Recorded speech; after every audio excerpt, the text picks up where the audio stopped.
ہر قسم کی حمد و ثنا اللہ رب العالمین کے لیے جو اس کائنات کا خالق ہے، مالک ہے، ہر چیز پر قادر ہے۔ بے شمار انگیت درود و سلام امام الانبیاء خاتم الانبیاء امام کائنات حضرت محمد رسول اللہ صلی اللہ علیہ وسلم۔ آج کا عنوان ہے صدقہ فطر۔ سب سے پہلے صدقۃ الفطر کو سمجھ لیجیے۔ کوئی بھی انسان ہے اس دنیا میں تنہا رہ کر وہ زندگی نہیں گزار سکتا۔ وہ زندگی گزارنے میں کسی نہ کسی کا محتاج ضرور ہوتا ہے۔ اولاد والدین کی محتاج ہوتی ہے، والدین اولاد کی محتاج ہوتی ہے۔ اسی طرح امیر غریب کے محتاج ہوتے ہیں، غریب امیر کے محتاج ہوتے ہیں۔ اگر غریب طبقہ اس دھرتی سے ختم کر دیا جائے تو کسی کے خوبصورت محلات نہ بن سکے۔ اگر غریب ختم ہو جائے تو جو خوبصورت کپڑے ہم زیب تن ہیں یہ ہم نہیں پہن سکتے۔ ہر انسان ایک دوسرے کا معاون ہے۔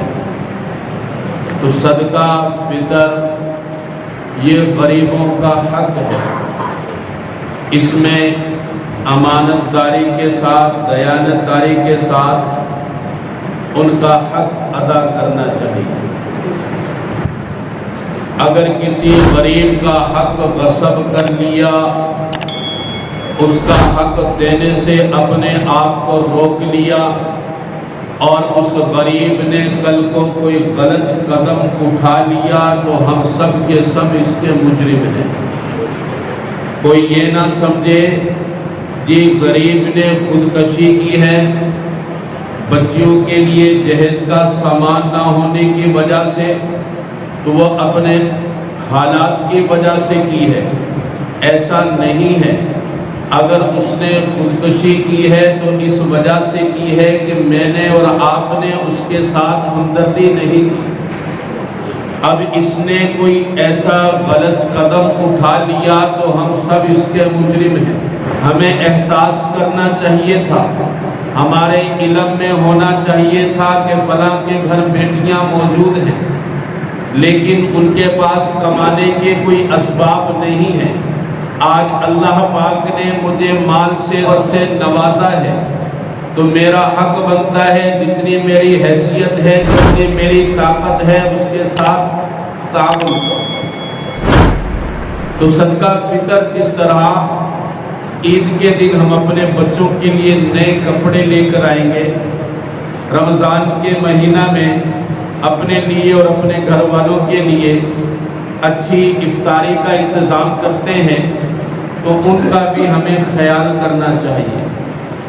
کتنے ایسے غریب لوگ ہیں جو صرف سحر اور افطاری سوکھی روٹی اور پانی کے ساتھ کرتے ہیں، تو ان کا خیال رکھنا ہے۔ اس میں اپنی ذات کا بھی فائدہ ہے۔ کیا فائدہ؟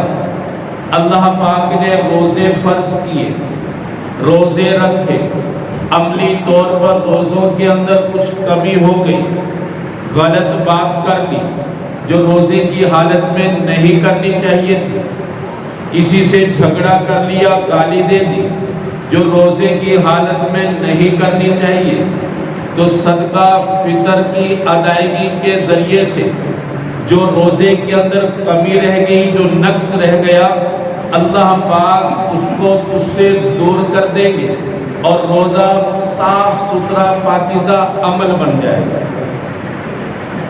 ابو داؤد شریف کی حدیث ہے، حضرت عبداللہ بن عباس اس حدیث کے راوی ہیں، فرمایا فرض رسول اللہ صلی اللہ علیہ وسلم زکوٰۃ الفطر، اللہ کے نبی صلی اللہ علیہ وسلم نے صدقہ فطر کو فرض قرار دیا۔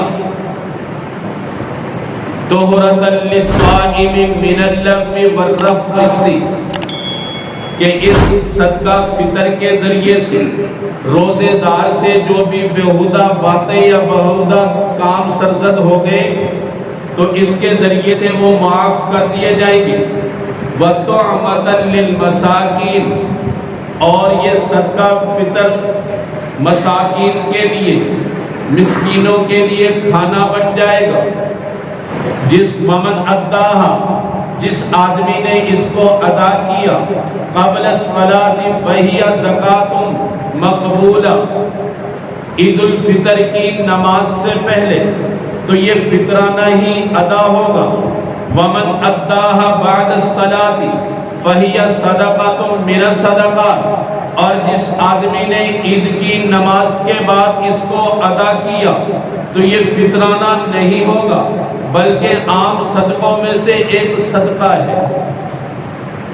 تو عید کی نماز سے پہلے صدقہ فطر کی ادائیگی یہ ضروری ہے، اور مسکینوں کا حق ہے، اس کو ضروری سمجھے۔ اب ہے صدقہ فطر کس پر فرض ہے؟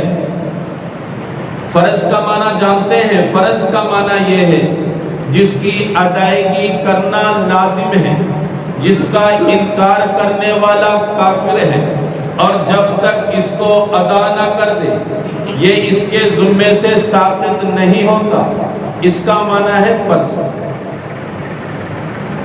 اب صدقہ فطر حضرت عبداللہ بن عمر سے صحیح بخاری کی حدیث ہے، اللہ کے نبی صلی اللہ علیہ وسلم نے ارشاد فرمایا، فرض رسول اللہ صلی اللہ علیہ وسلم زکاۃ الفطر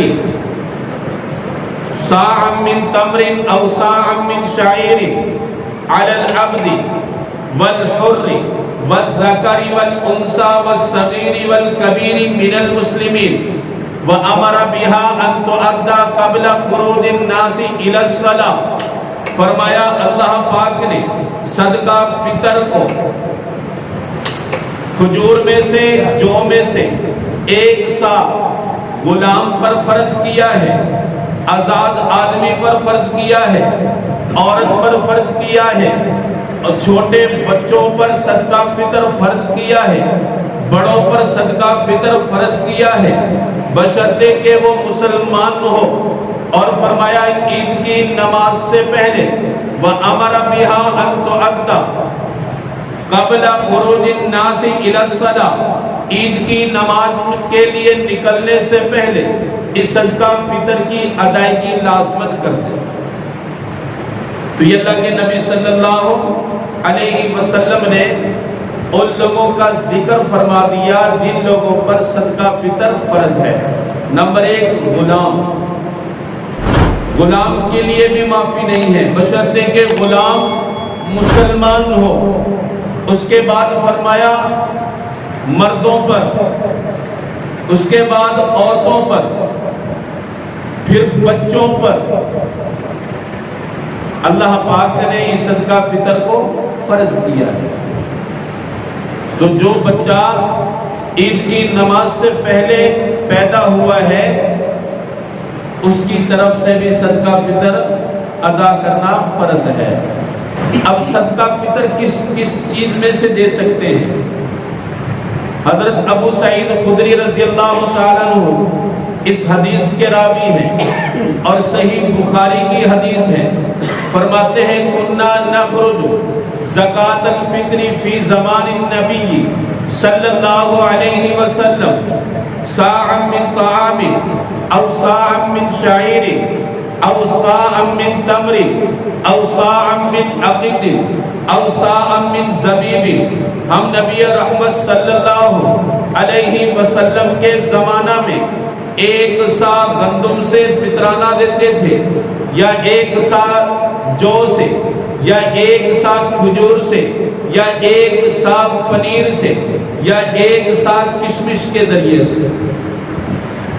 یعنی یہ 5 چیزیں ذکر کی گئی ہیں ان کے ذریعے سے نبی رحمت صلی اللہ علیہ وسلم کے زمانہ میں ہم صدقہ فطر ادا کرتے تھے۔ نمبر 1 گندم سے، نمبر 2 جو سے، نمبر 3 کھجور سے، نمبر 4 پنیر سے۔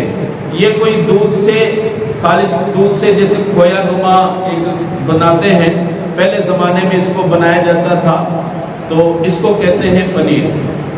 نمبر 5 منقہ سے یا کشمش سے، اس سے صدقہ فطر ادا کریں۔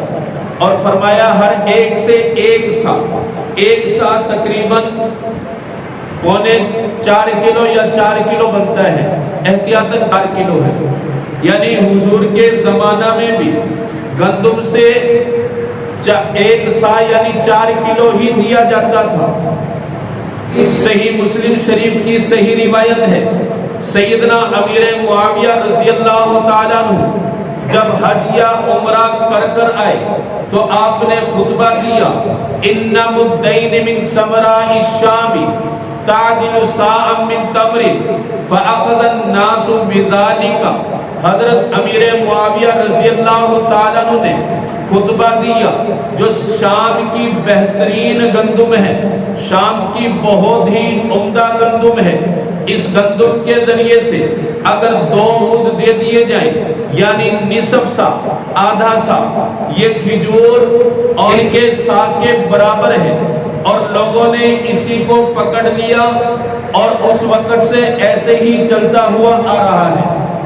صرف سیدنا ابو سعید خدری رضی اللہ تعالیٰ عنہ نے اس کی مخالفت کی، کہا کہ ہم تو پورا سا ہی دیں گے کہ جس طرح حضور کے زمانہ میں ہم دیا کرتے تھے، لیکن صرف ایک صحابی رسول نے اکتفا نہیں کیا اور اس وقت سے ہی یہ عمل چلا آ رہا ہے۔